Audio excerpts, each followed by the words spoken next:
Hello, in this video I want to show you how to make a full page screenshot on OPPO A77s.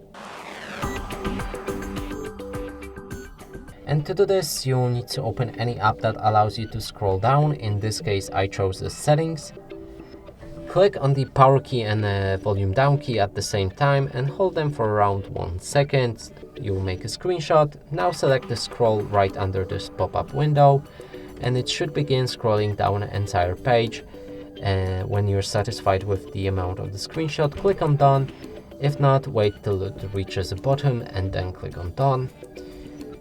Click on the pop-up to view your screenshot, and as you can see, it's a full page screenshot right there. And that's it for this video. Hope you like it. Please consider subscribing to our channel, leave a like and a comment below.